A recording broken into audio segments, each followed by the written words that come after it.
good morning again to everyone, or good afternoon, depending on the area you are contacting us today.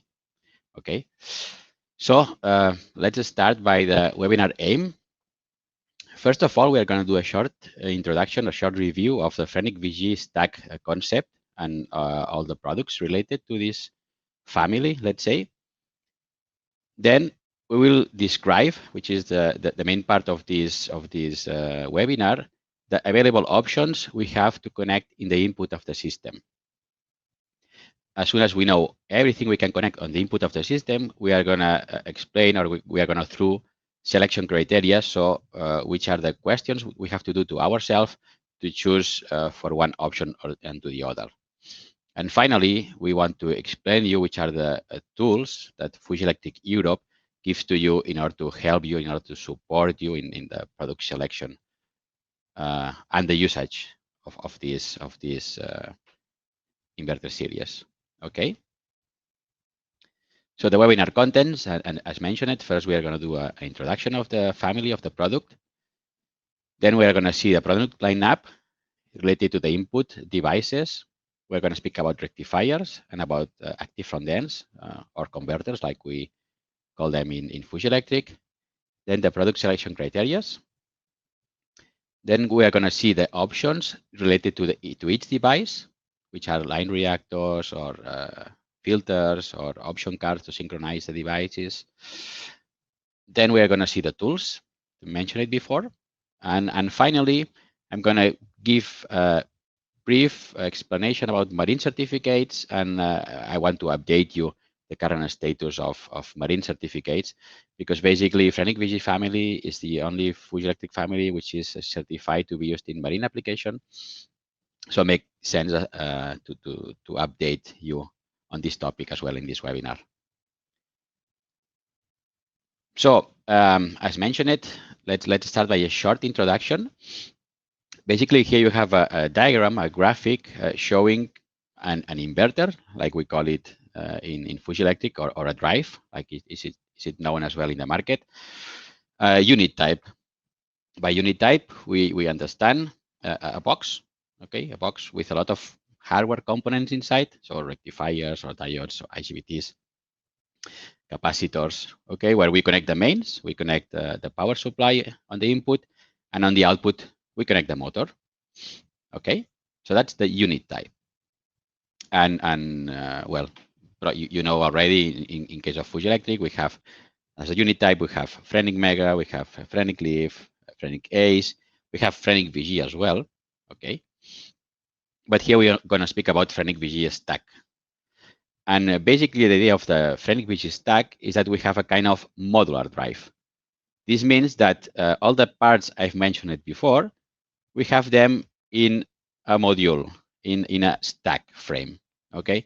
And by adding stacks, by adding modules, we create the drive we need for a certain application, okay? So in this image here, you have on the left side the components that could be installed in the input of the system, which are the aim of this webinar. This is a rectifier or an active front end converter, okay? Then in the middle, we have the braking circuit, which would be connected to the DC link, and it will be used to brake the energy returning from the motor, so bond the energy returning from the motor in a braking resistor. And finally, we have the inverter part, the output part, so the IGBTs that controls the electric motor, okay? What are the advantages of modular solutions? Okay, the main advantage is basically for big capacities. Yeah, when we speak about 1 megawatt, 2 megawatts, and we start the product range from 30 kilowatts, so imagine from 30 kilowatts to 3 megawatts, we have a big product range. Yeah.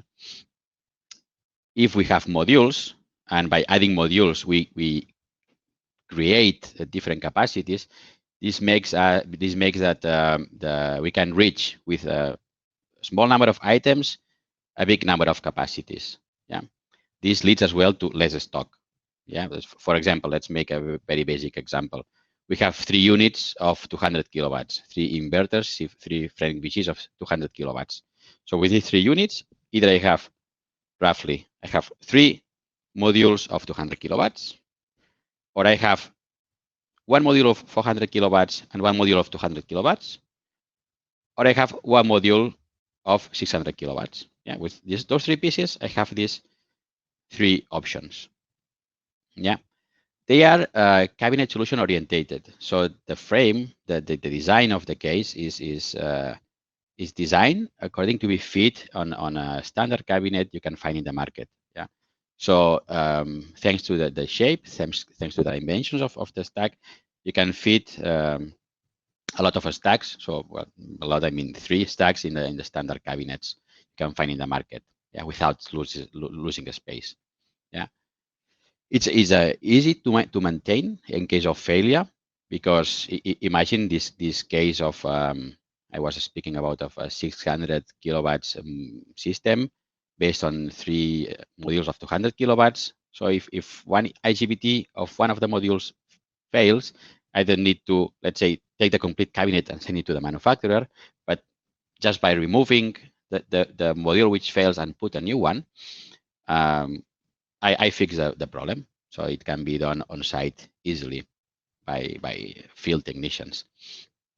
And this leads us as well to the last topic, is we can make a redundant solution, which is make robust to failures. What this means that if one of the modules fails, I can keep the system running with the rest of the modules.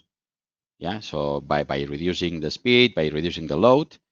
Imagine this example I was giving of 600 kilowatt system based on 3 modules of 200 kilowatts. If one module failed, then I have a system of 400 kilowatts. So while somebody repairs or changes the 200 kilowatts module failing, we can keep the system running with 400 kilowatts. Okay.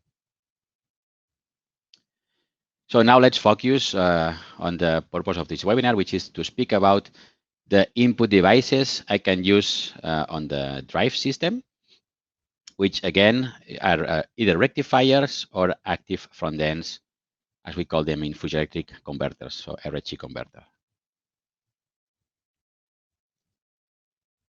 Let's start by rectifiers. A rectifier is a module basically converting AC to DC to put the current in capacitors. So then we change, so from AC to DC, and the current flow, the direction of the current is always from the mains to the capacitors and to the motor, let's say. So it's always a flow of current from left to right, from the mains to the motor. Okay. What do we have here? Here we have 2 lines of products. Okay, one is the RHC, which is a diode rectifier, and then we have the GR9, which is a half control rectifier. Basically, we're going to use the diode rectifier RHD when we have one-to-one configuration. This means when we have for example, when we have a 200 kilowatts inverter SVG1, we can install a RHD of 200 kilowatts. Yeah. When we go to the complete product range, we go to the half control rectifier GR9, because with this one we are covering all product range, going from 30 kilowatts up to 3 megawatts, which is more or less roughly the product capacity we have. And we do this either by single modules or by adding parallels of the GR9s. Okay. So let's briefly now see the specifications of the RHD. As mentioned before, this is a rectifier bridge. So basically the technology used are diodes. Okay. We have 2 voltage supply available, 3 phases 400 volts, 3 phases 690. Again, let me here point out that FRENIC-VG family is the only family of Fuji Electric which can handle 690 volts. Okay, so in case you have a project related to this voltage, your product is FRENIC-VG. Then we have 2 duties, medium duty and low duty. And basically this describes the overload. So in case of medium duty, we have 150% overload for 1 minute. In case of low duty, 110 overload for 1 minute. And then we have 2 capacities for 400 volts and 2 capacities for 690. Okay, so in total we have 3 reference for the diode rectifier. They can be connected in parallel as well, but we have to apply some deratings, which makes the parallel connection not the best solution. Okay, and they are sized according to the FRENIC-VG SVG1 power, yeah, as mentioned before. So 200 kilowatts inverter, 200 kilowatts rectifier. One advantage of this product is that there is the charging circuit built in and built-in DC reactor.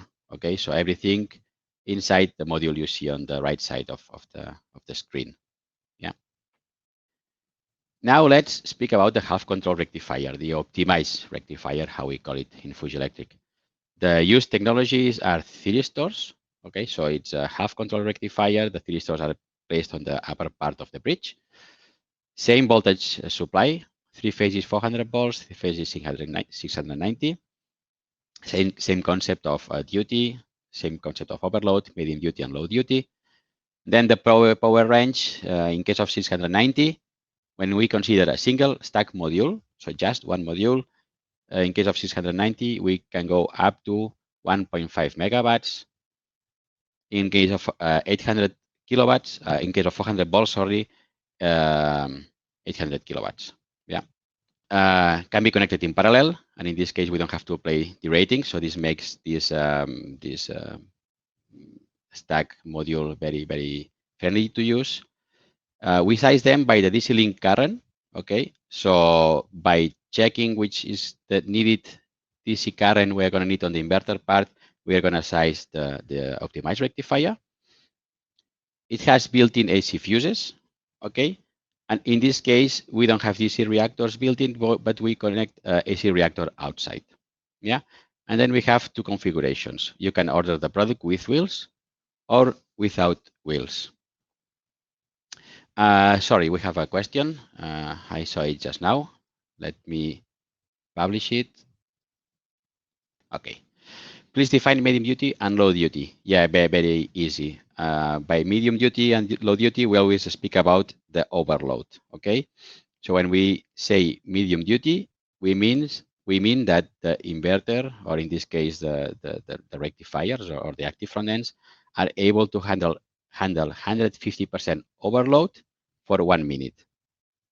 And in case of low duty, the device is able to handle 110% overload for 1 minute. Okay, then let's continue. So yeah, the last thing I was mentioning is the two configurations. Keep in mind, you can order the device with wheels and without wheels. Here you have the two frames, GR9F and GR9AF. And you have, and on the left side, without wheels and with wheels, and on the right side, without wheels and with wheels of the GR9AF. Okay. Here you have the ordering type code. Okay. Basically, very rough, very fast. On the middle, you have the 200 or 350 or 500. This is the rated current, so the maximum continuous current that this device can handle. BO6 or BO4 in the middle as well to define if the device is for 480 volts or 690 volts. And then the last part of the code, when we put the +/KW, means the kit with wheels, and if we don't put this reference, means kit without wheels. Yeah. On the left side, probably you have seen that I have some parts with an asterisk, with a red asterisk. This is the GR8F. Okay, it's a bigger module that we are considering. It's still not finally developed, but we are considering to introduce as well in the market. Would be the continuation of GR9AF. Okay, as I said, the GR9 can be connected in parallel, but depending on the number of parallels we have to connect, maybe makes sense to go again to a single module. And in this case, when we cannot cover the range with GR9AF, we go with a G8F. Yeah, as mentioned, just keep this idea in mind because we are now seeing if it makes sense or not to develop this product, and we have some specifications. If you are interested, we can discuss afterwards by email. Okay. So yeah, the rating, as mentioned before on the type code, on the first column we have the current appearing on the type code, which is the nominal current in continuous. This means which is the current, DC current that the module, the optimized rectifier, can handle continuously. Okay, but as mentioned before, we use the product with two ratings, with medium duty and low duty. And then you have to check the column called medium duty and the column called low duty. So in this case, you have the current available on the DC link for each duty, medium duty and low duty. Something I wanted to, let me go back to this. Basically, how to know which DC current I need. Well, there are two options. Either we calculate, we estimate by the current used by the motor, or directly on the manual of FRENIC-VG, you have the DC current that each VG stack module will need for the rated power. Okay, so by checking the current you need for each module of SVG1, you can calculate or you can see which current you will need to provide by means of the optimized rectifier. Okay. Now let's briefly check one wiring configuration of the optimized rectifier. In this case, will be a standard system with one just optimized rectifier, which leads us to a configuration of called diode bridge of 6 poles. Okay. In this case, we have the mains, we have the MC filter, we have the line reactor, and we have the rectifier with the 3 phases on the input, and then 2 phases on the output, the positive and the negative of the DC link, which will supply, in this case, one FRENIC-VG stack or different other modules. Okay. Something to mention here, just 3 concepts I would like to mention here. First one is that there is a start command on the GR9, and we are going to use this start command to shoot the thyristors. Okay, this means that if there is no start command, the thyristors are not shoot, so I have no current on the DC link. Okay, so this is one good point of the GR9, as we can, thanks to the start command, we can avoid, if you consider, to install a contactor on the input of the system, and because you don't need to cut the current of the motor by opening a contactor on the input of the system, but you just need to stop the GR9. Second important thing, in this case, we need to supply the fans of the module separately by means of 24 volts. Okay, as you see here on the lower part of the image, we supply on the terminals X3 24 volts. This is for the fan of the module. And then the line reactor we are going to install on the input is in order to have a THZI on the input of the system between 41 and 49%. Okay, when we install the line reactor, we have a THZI on the system of between 41 to 49%, all based on the standard 61000-3-12, which specifies how to calculate the THZI in case of using inverters. Okay.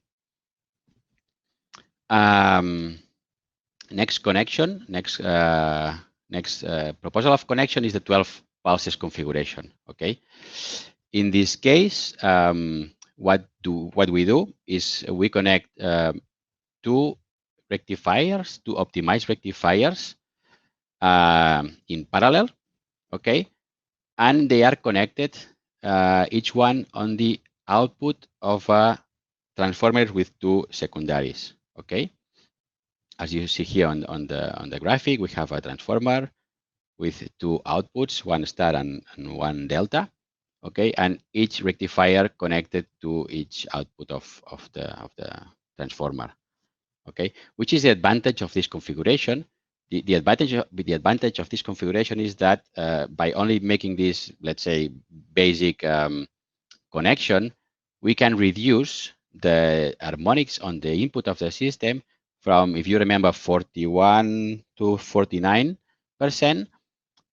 to 15%. Okay, because the sum of the harmonics generated on the primary side of the transformer are cancelled on the second part of the transformer. Okay, so as some harmonics are cancelled because of the 2 outputs of the transformer, we have at the end less harmonics, which leads to a lower THGI.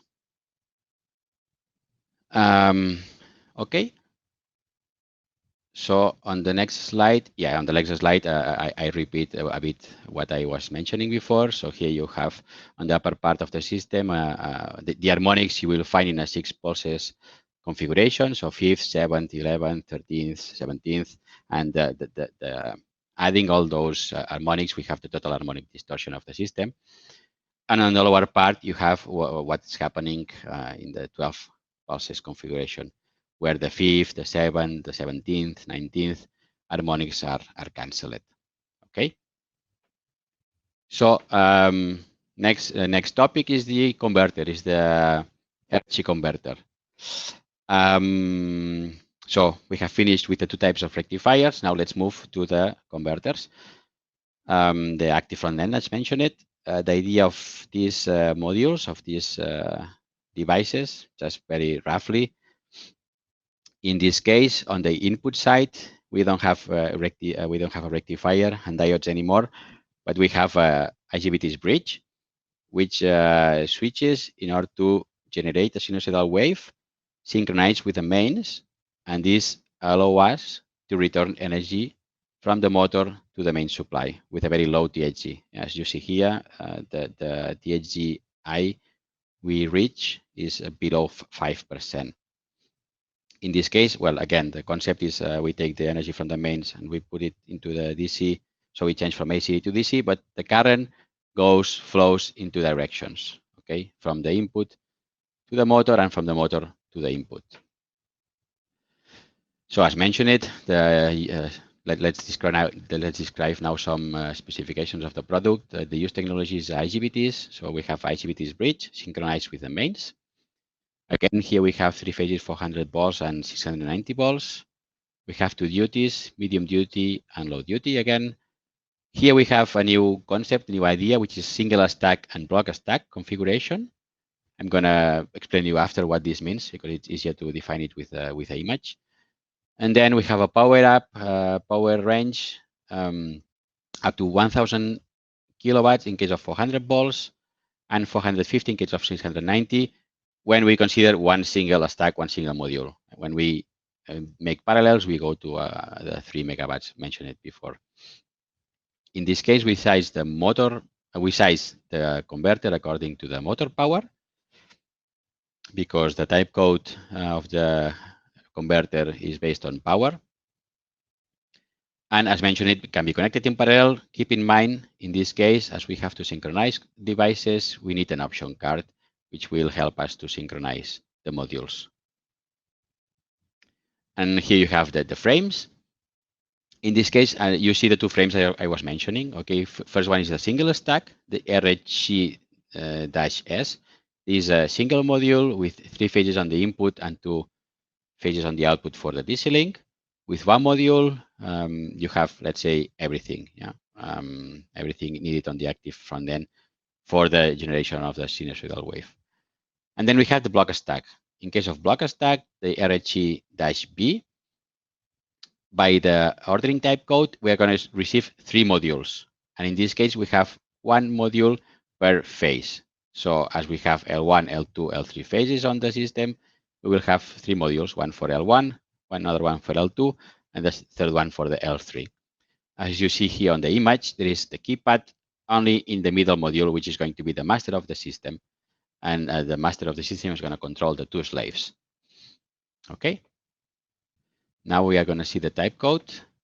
So we are basically, as mentioned before, on the type code RHG for the active front end for the converter.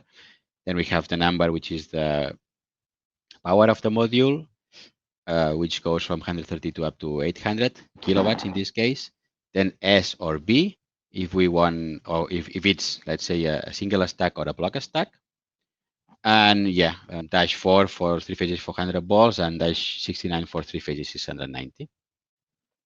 Well, here you have a very basic, some images to have a bit in mind what the converter is doing. Basically, by controlling the voltage on the DC link on the capacitors, by increasing this voltage, we are able either to take energy from the mains. So this is the first image or the first graphic on the left side, upper part, where we have the current synchronized with the voltage on the same phase. And when we return energy from the motor to the mains, we will have the current synchronized as well, but shift. Okay, this is the image, the lower part on the left side, with where we have the regenerating mode. And here you have an example of the different THGIs, I have, depending on the load. As mentioned before, we have this below 5% THGI, yes, in case of rated power. Okay, when we have less power, then the THGI changes. So, for example, here you have, in case of load 25%, we have a THGI of 11. But as soon as we reach 50% of the load, the THGI goes around 5%. In this case, you see 5.8. And in case of 100% of the load, so full load, you see 2.98 THGI, so around 3%. So quite below 5%. Okay, and this is for both, for driving and regenerating. And you see the regenerating mode because the load is negative on this table. Okay. So as soon as we have seen all the devices we can connect on the input of the system or on this drive system, let me remember, we have the RHD rectifier, the optimized rectifier GR9, and the RHG converter, the active front end. So let's see which are the product selection criteria. So which questions I have to do to myself in order to choose one option or the other. In case of GR9, okay, selection criteria. When there is not yet THD specified, okay, or there is only the requirement to fulfill the harmonics standards of inverters, then one option is to use the GR9, okay, because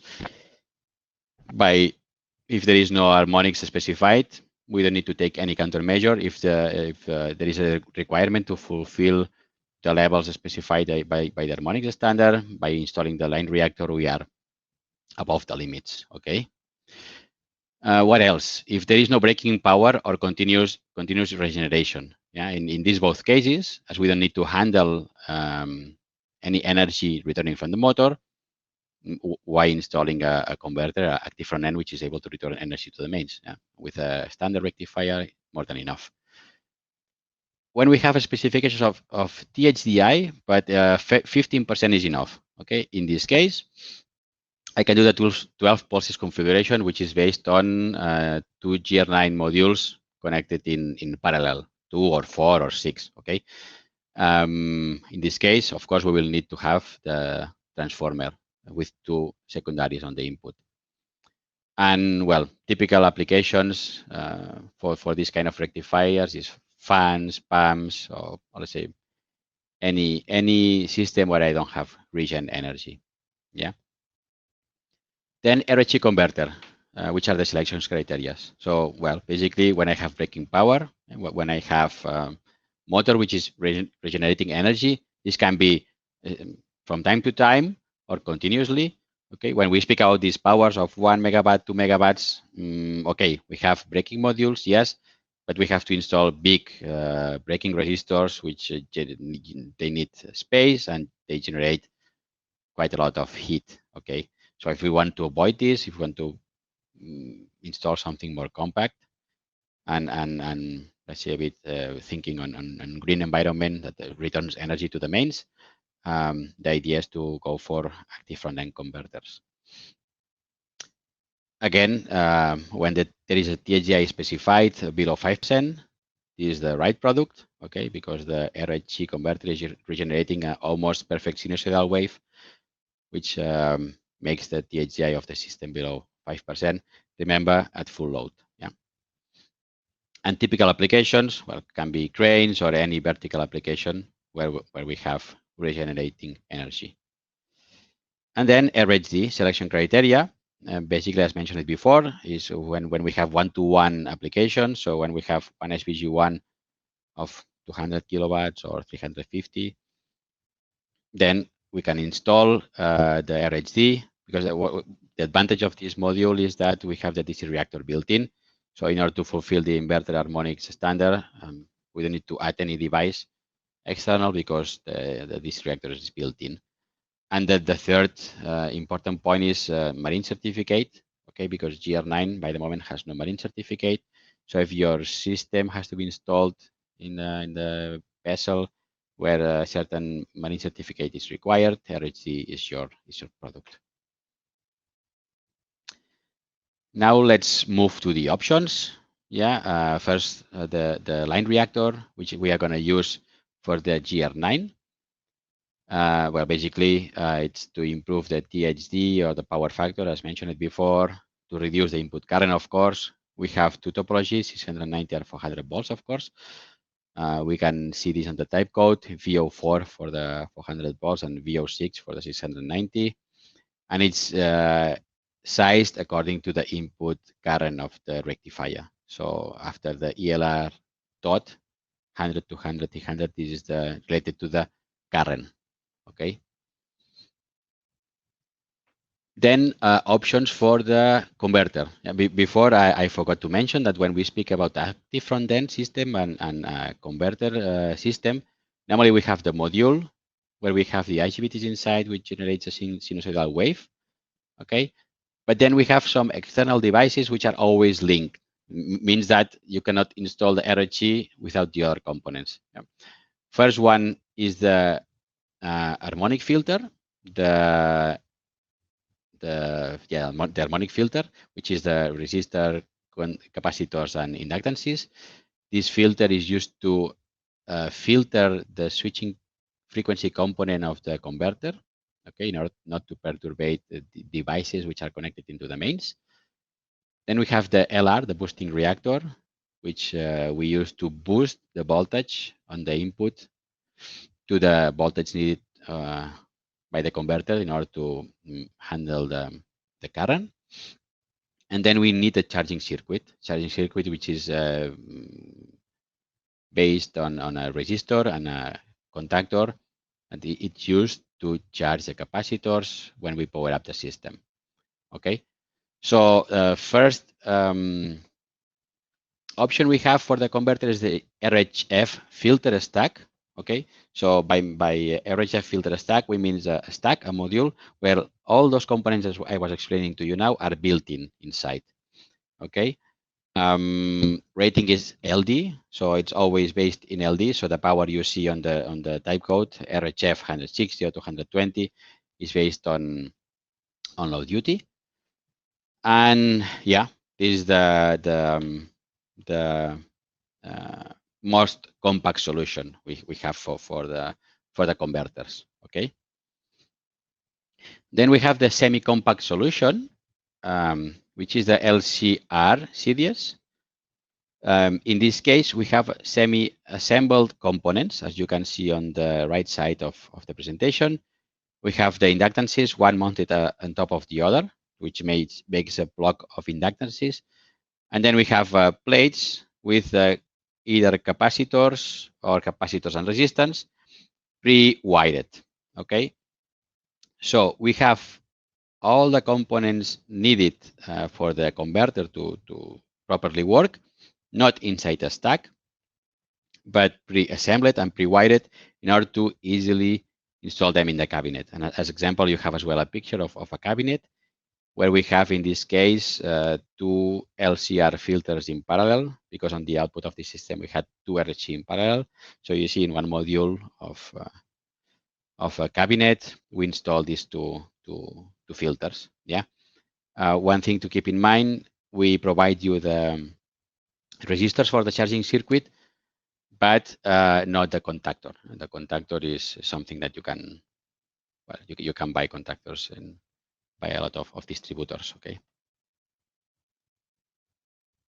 And finally, we have the filter stack for the block stack. But basically, I said filter stack, but it's not a stack because we provide the components in single components. Okay, so In this case, we have the reference for the LR, LF, CF, RF. Well, so all the components you see here on the list, and we provide them separately, one next to the other. The main reason is that in case of block stack, we speak about 400 volts, 800 kilowatts, 1000 kilowatts, and let's say that the current we are handling in this power range is very, very big. So the inductances we need for here they are very big, and well, everything is very big, which makes it impossible to put it in a stack. Well, we can put it inside the stack, but it's going to be very difficult to move it and to mount it. Okay, so we understand that the best, most clever solution is to have single components where you can wire and place them in your cabinet according to your necessities.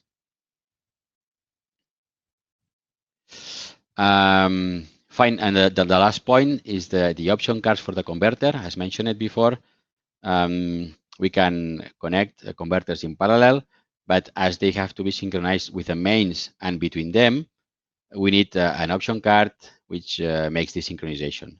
Okay, in this case, we have two option cards, OPC-VG7SI and OPC-VG7SIR. And we are going to choose one or another depending on the transformer we have on the input. If we have just one transformer in the input, this is what we call transformless on the manuals, we will use the option card OPC-VG7SIR. And in this case, I can connect up to 3 modules in parallel. When we have one transformer for each of the modules, okay, in this case, this is what we call in the manuals transformer isolation. We will use the option OPC-VG7SI, yeah, and in this case, we can connect up to 6 stacks in parallel, as you can see on the graphics below. Okay, and then, well, yeah, we have seen all the products and all the important things of each product and how to use them. Now let's speak about the tools we have here in Fuji Electric Europe to help you using this product. The first one is the tables for product selection. Okay, we have 2 tables, one for optimized rectifiers and another one for active front ends for converters. And we start by motor powers. Okay, so we have a table with most standard motor powers you can find in the market, starting from, I don't remember, but 150 to 300 kilowatts, up to, as you see here, 1.7 megawatts in case of 690. So for each motor capacity, we tell you which EMC filter you need to install, which active front filter, which fuses, which inverter, how many units of each one. Okay. We have another question, which was from the topic before, but I will publish it anyway. Is there a limitation of putting inverter stacks, rectifiers, and RHE in parallel? Yes, there is. In case of RHEs in parallel, as mentioned before, the limitation is either 3 or 6, depending if I have just one transformer on the input or one transformer for module. In case of rectifiers, I would say there is no limit, but let's say the limit is the inverters. So let's say with the product range of rectifiers we have, we fulfill all the inverters we have. Okay, so no need to worry about the rectifiers. And in case of the inverters, it's not the topic of this presentation, but yes, the limit is 3, and we are now considering or studying up to 4 in parallel. Okay. Okay, so let's continue on the presentation.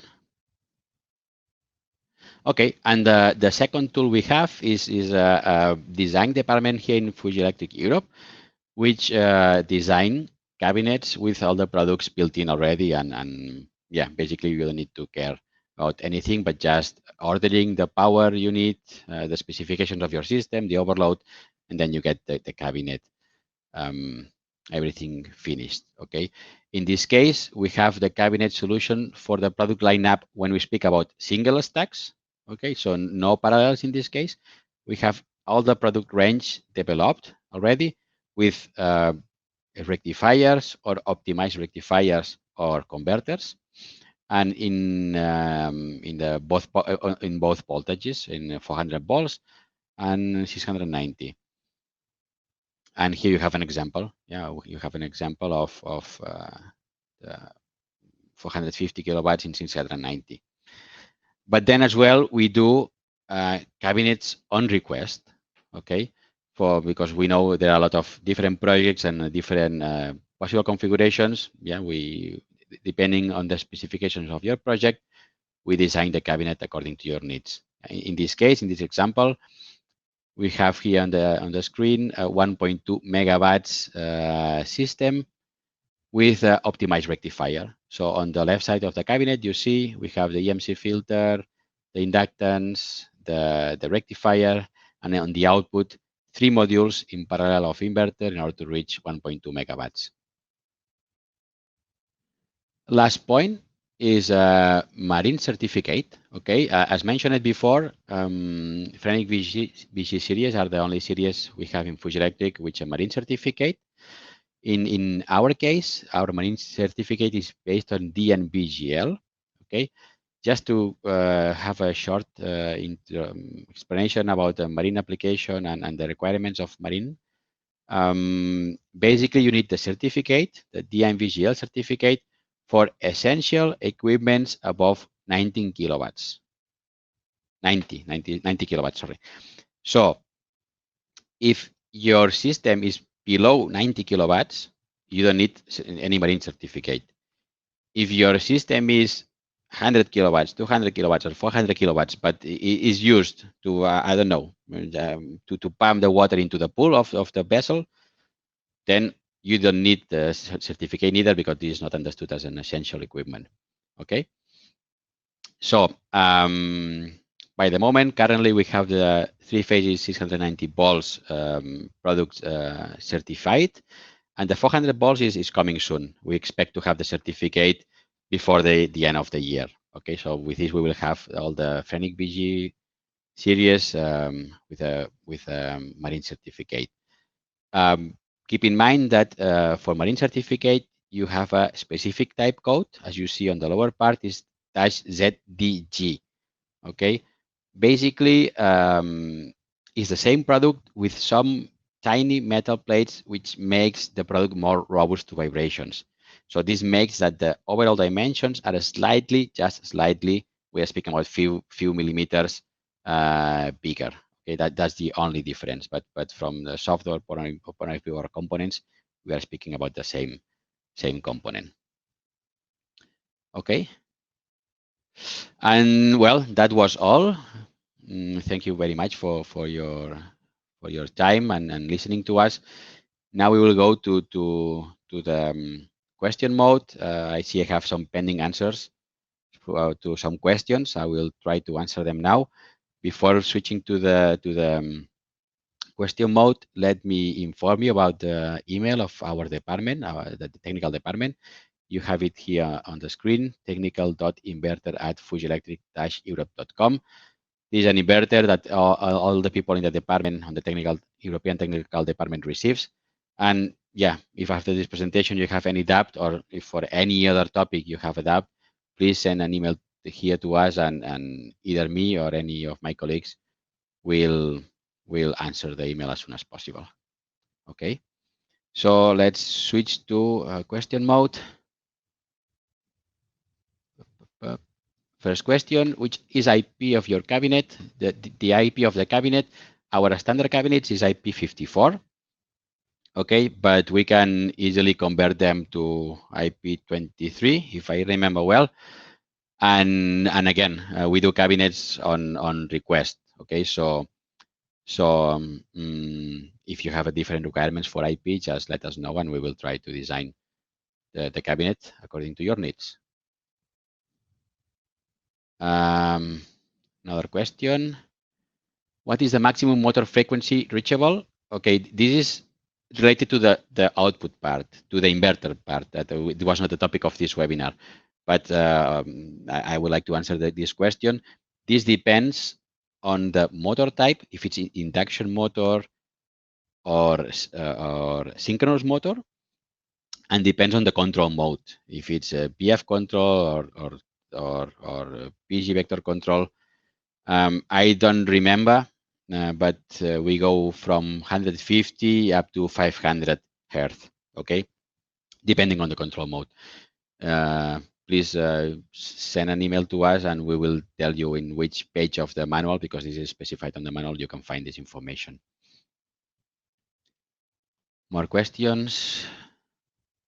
Here, sorry. What is the difference between standard version and marine version? Yes, it's really a tiny difference. It's just some metal plates we mount on the case of the cabinet in order to make not the cabinet, sorry, the stack, the module, in order to make the module more resistance to vibrations. Okay, so basically you have the same product, or you have the standard product, and we add those metal plates in order to make it more robust to vibrations, which at the end means that the overall dimensions of the stack will be slightly bigger. And by slightly bigger, I mean few millimeters only. For the rest, the components inside are exactly the same. And yeah, of course, the software inside is the same. Yeah. And I would like to add something else I forgot about before. I said the components are the same, but they are not exactly the same because they are salt resistance. Yeah. So in case of marine applications, it's more likely that we are going to have a salty environment. So we have the control boards, power boards, and the bus bars with some varnish and protections for this purpose. Yeah. More questions? Which is the option card to install rectifiers in parallel? In case of installing rectifiers in parallel, as we are speaking about diodes or thyristors, which are basically passive components, we don't need to synchronize them, so we don't need option cards. Okay, so in case of rectifiers, no need option cards. Okay. Which certifications are available? So, well, of course, CE marking, because we sell the products here in Europe. In case of VG1 family, UL as well, UL certificate available. And as we have been discussing, marine certificate according to the MVGL. Okay. More questions? What range of PWM frequency can be used? I guess you mean in case of active front end, in case of converter, yes, the switching frequency, so the frequency to switch, to open and close the IGBTs. In case of single stacks, so one module, is it fixed to 5 kilohertz? And when connecting them in parallel, we change it automatically, so no need to adapt any parameter to 2.5. Okay, so basically there are these two available, 5 kilohertz in case of single stack, 2.5 in case of connecting them in parallel. Another question: what is the level of harmonics in this frequency drive? Well, this is basically could be another webinar specific for harmonics. The answer is it depends on the components you use. Yeah. So in case of rectifiers, if let's summary very fast. If you use line reactor or DC reactor, we are between 40 and 50% of THDI, according to the inverters standard 61000-3-12, if I remember well. By connecting the rectifiers in parallel on the output of a transformer with two outputs, we can reach 50% of THDI. And when using the converter on the input, below 5%. I think I have answered all the questions. Yeah. If and we're sorry, we are short on time as well. So I have been asked to shut up now. I'm really sorry. But what I said, or what we said, In case of more questions, please feel free to send an email to this address, and we will answer your questions with pleasure.